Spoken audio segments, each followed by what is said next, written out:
Dalam pada itu, kerajaan meluluskan peruntukan segera bernilai 6 juta ringgit untuk membina benteng sementara termasuk struktur alur limpah bagi projek pembangunan lembangan Sungai Bersepadu atau PLSB Sungai Golok di Rantau Panjang Kelantan bagi mengatasi masalah banjir termenung di kawasan berhampiran.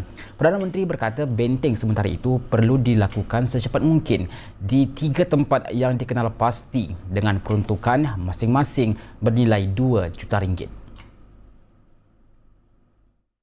Benteng yang pecah itu, saya tak tahu punca pecahnya ya. Tetapi ada langkah yang dicadangkan, dibuat benteng sementara dan diminta lakukan di 3 tempat. Dari sekitar 2 juta ringgit, 1 tempat termasuk yang dipecah dan 2 di tempat lain.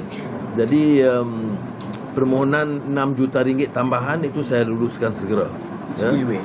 Dia panggil apa? Spillway. Spillway. Ya. Jadi dan ini boleh dilakukan secara cepat. Sebelum ini, media melaporkan benteng PLSB Sungai Golok di Rantau Panjang pecah pada Selasa lalu sehingga mengakibatkan air dari Sungai Lancang mengalir keluar laju ke arah Sungai Golok.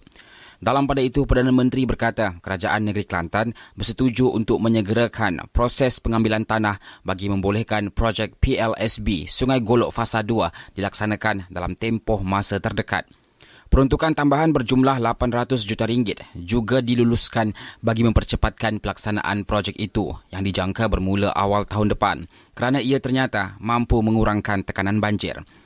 Projek PLSB Sungai Golok yang dilaksanakan dalam 3 fasa membabitkan peruntukan berjumlah lebih 2 bilion ringgit dan dijangka melindungi 31,000 penduduk dan kawasan seluas 66,000 hektar daripada banjir.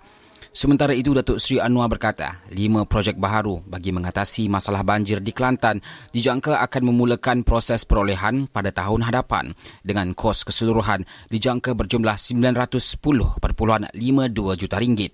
1 bilion ringgit. Ini menunjukkan bahawa tumpuan kita ini bukan kerana Kelantan, tapi kerana masalah banjir ini lebih berat ditanggung di Kelantan, maka projek Jabatan Banjir itu diberi keutamaan yang lebih di Kelantan.